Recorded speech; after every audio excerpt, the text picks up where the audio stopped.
గురైంది. Ballikurava SI Nagaraju, Santhamaguluru SI నాగ మల్లేశ్వరరావు ప్రయాణిస్తున్న car ఓ ఆటోని ఢీకొట్టింది. ఈ ప్రమాదంలో ఆటోలో ఉన్న 4గురికి గాయాలైనట్లు సమాచారం. అయితే ప్రమాదం తర్వాత అసలు ట్విస్ట్ చోటు చేసుకుంది.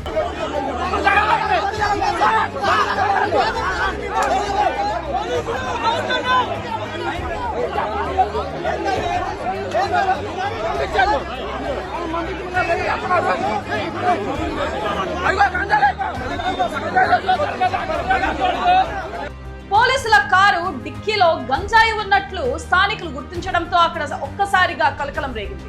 దీంతో కారు డిక్కీని తనిఖీ చేయాలంటూ స్థానికులు పట్టుబట్టినట్లు తెలుస్తుంది.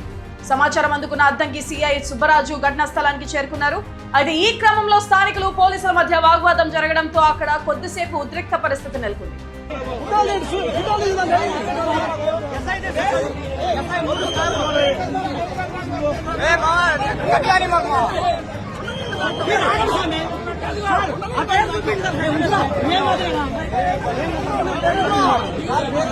ప్రమాదానికి గురైన కారులో గంజాయి ఎలా వచ్చింది? అది గతంలో పోలీసులు సీజ్ చేసిన గంజాయా లేక మరో కారణం ఉందా అనే అంశంపై ఇప్పుడు తీవ్ర చర్చ జరుగుతుంది. ఇక ప్రమాదానికి గురైన 2 ఎస్ఐలను మరో వాహనంలో అక్కడి నుంచి తరలించినట్లు కూడా కథనాలు వెలువడ్డాయి. ఘటనపై పూర్తి వివరాలు అధికారిక దర్యాప్తులో అసలు విషయం బయటకు రావాల్సి ఉంది.